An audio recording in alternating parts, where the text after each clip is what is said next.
Hello students, आप लोगों को हम अनुपात और समानुपात नाम का पहला अध्याय पढ़ा रहे हैं।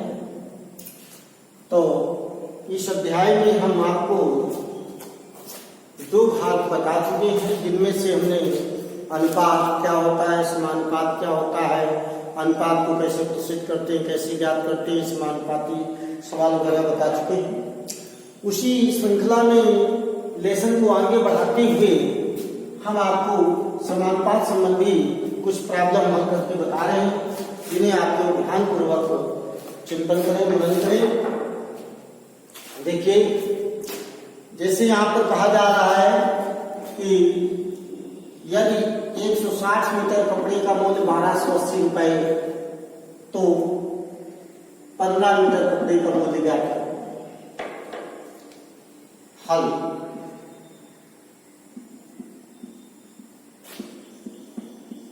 माना कि 15 मीटर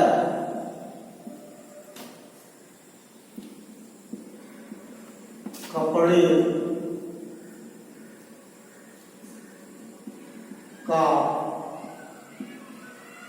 मूल्य, माना कि 15 मीटर कपड़े का मूल्य यक्स है।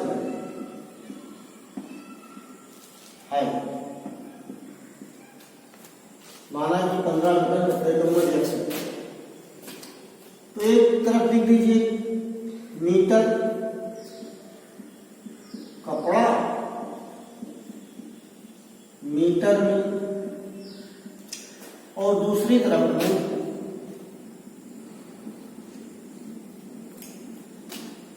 तो कपड़ा 160, मूल्य है आपका 1280। आप 15 मीटर मूल्य बता दें।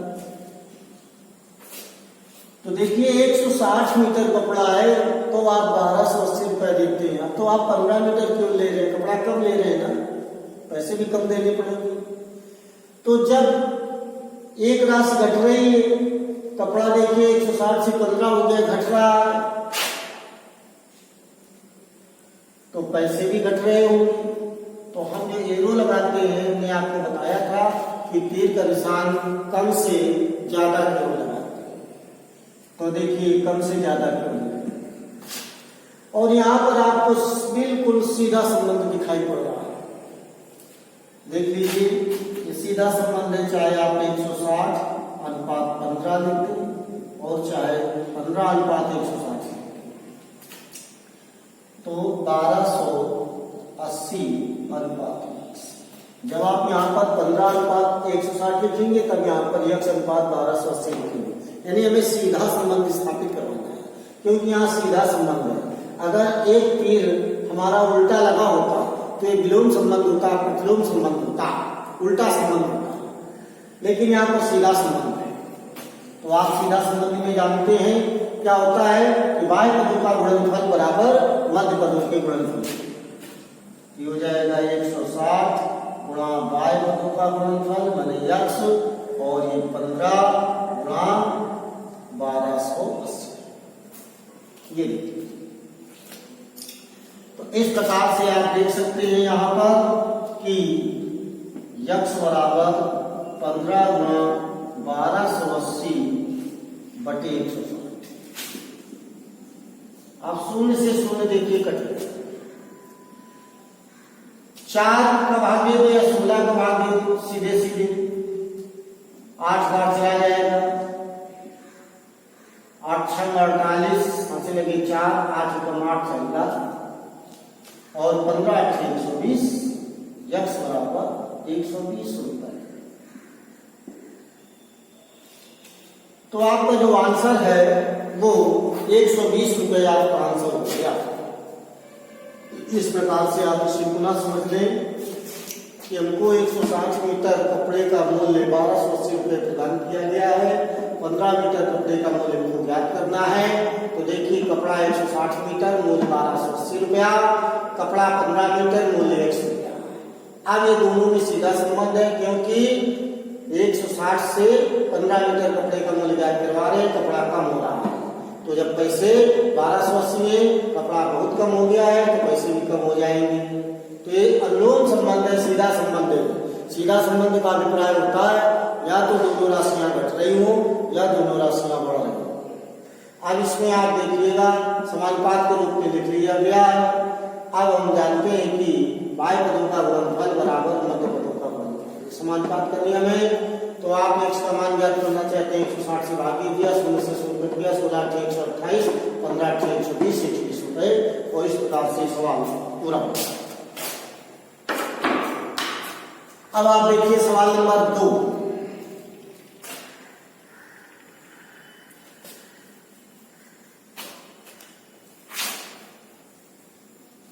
नंबर सवाल। तो 2 नंबर सवाल में कहता है 25 आदमी एक काम को 4 दिन में पूरा करते, 20 आदमी कितने दिन में करेंगे। माना कि 20 आदमी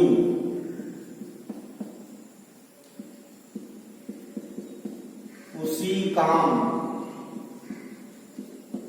को यक्स दिन में पूरा कर लेंगे। यक्स दिन में पूरा करेंगे। तो आप एक तरफ लिख लीजिए भाई आदमी, और ये हो गया दिन। आदमी 25 आदमी 4 दिन में पूरा करेंगे। और अब आप 20 आदमी लगा रहे हैं तो एक दिन में पूरा करें। तो जब आदमियों की संख्या है 25, देखिए आदमी 25 काम 4 दिन में, आदमी 20 यानी आदमी आपने घटाए। जब आदमी घटे तो काम ज्यादा दिन लगेगा, तो ज्यादा दिन पूरा हो पाएगा। आदमी अगर आप बढ़ा दें तो काम जल्दी हो जाएगा, लेकिन आप आदमी घटा रहे हैं, आदमी आप घटा रहे हैं तो काम ज्यादा दिन में पूरा होगा। तो आप देख रहे हैं एक संख्या बढ़ रही है और ये घट रही है। यहाँ सीधे विलोम संबंध है। तो यहाँ पर क्या है, विलोम संबंध है। आदमी और आदमियों की संख्या तथा दिनों की संख्या में विलोम संबंध है। तो जब विलोम संबंध है तो देखिए इसको आप कैसे लिखेंगे। या 25 अनुपात 20 समानुपात 4 अनुपात 10। देखिए यहां पर आपने लिखा है 25, उल्टा लिखिए आप, लिखिए 20 अनुपात 25, कम और फिर ज्यादा, समानुपात ये 20 और ये 25। यहां पर उल्टा लिखना है 4 और 10, क्योंकि विलोम संबंध है। यहाँ आपने लिखा 20 अनुपात 25, तो 20 अनुपात 25 हो गया। तो आप 4 अनुपात 1 यहाँ लिखेंगे तो सीधा संबंध हो जाएगा। तो 4, तो आप जो है 4 अनुपात 1 लिखेंगे, यक्स अनुपात 4 लिखेंगे तो सीधा संबंध हो जाएगा। अब आप देखिए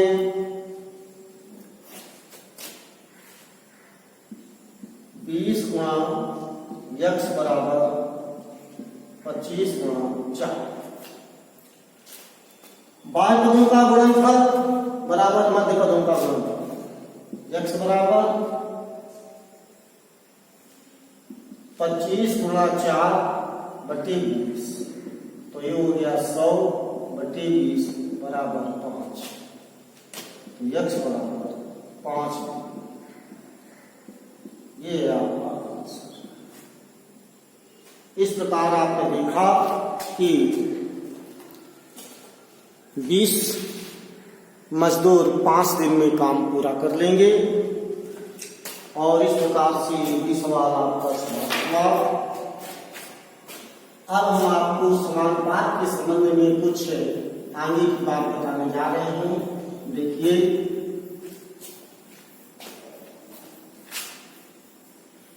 अभी तक आपने पढ़ा कि जब 2 अनुपात बराबर होते हैं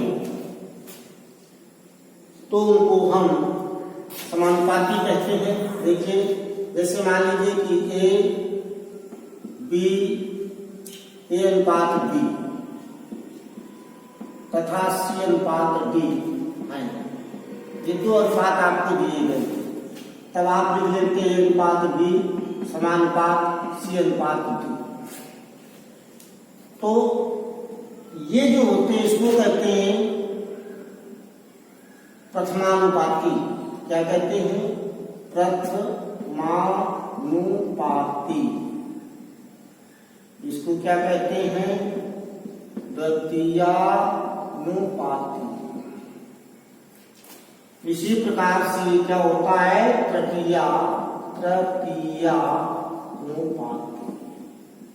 इसी प्रकार से आप इसको कहते हैं चतुर्थानुपाती।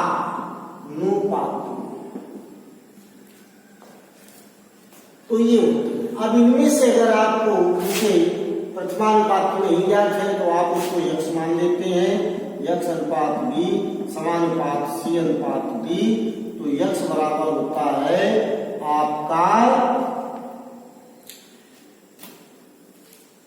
बी गुणा सी बटे डी। आपको प्रथमानुपात ज्ञात करना है तो प्रथमानुपात आप जानते हैं कि बाह्य पद और मध्य पदों का गुणनफल समान होता है।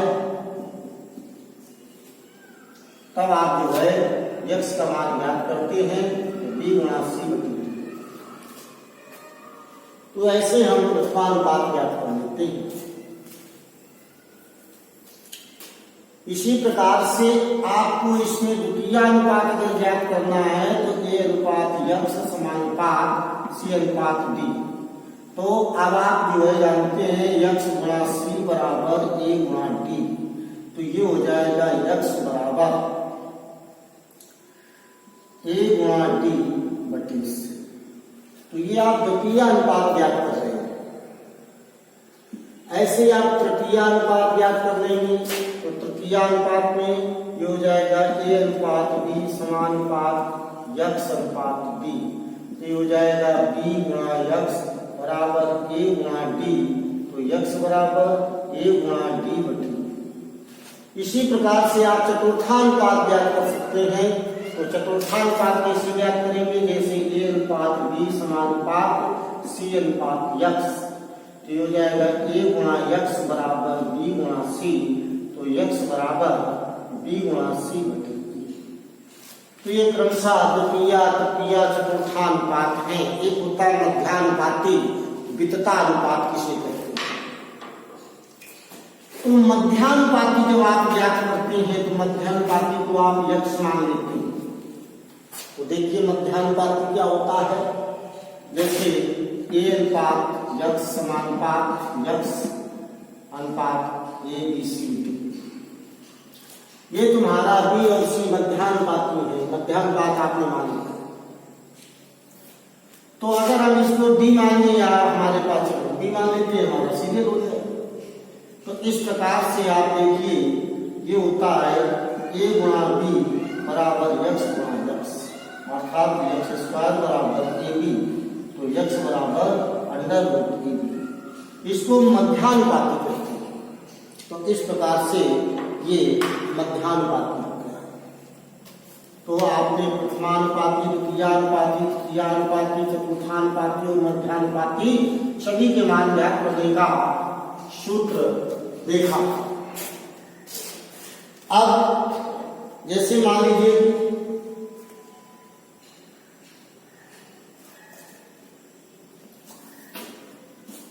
ए अनुपात बी बराबर 2 अनुपात 3 और सी अनुपात डी बराबर 4 अनुपात 5। तो इस प्रकार से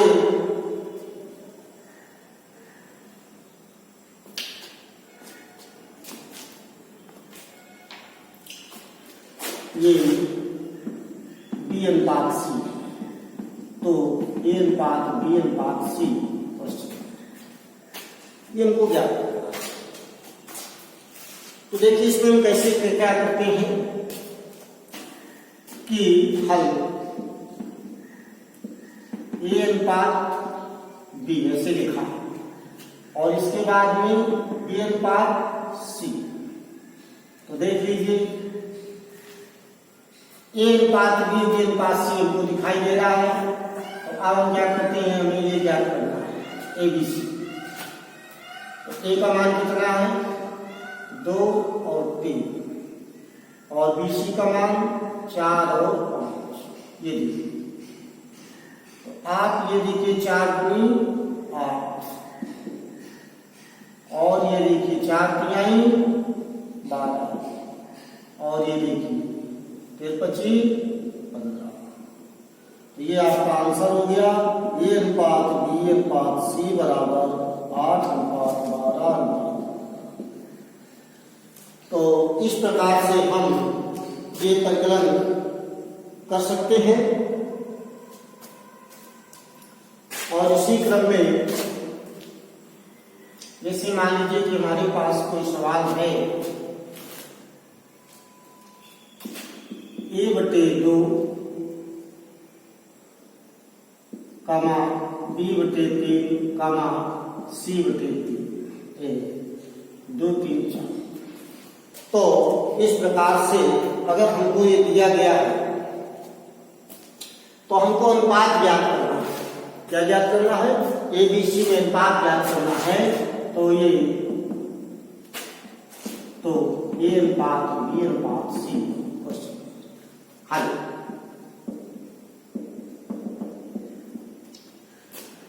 तो देखिए माना कि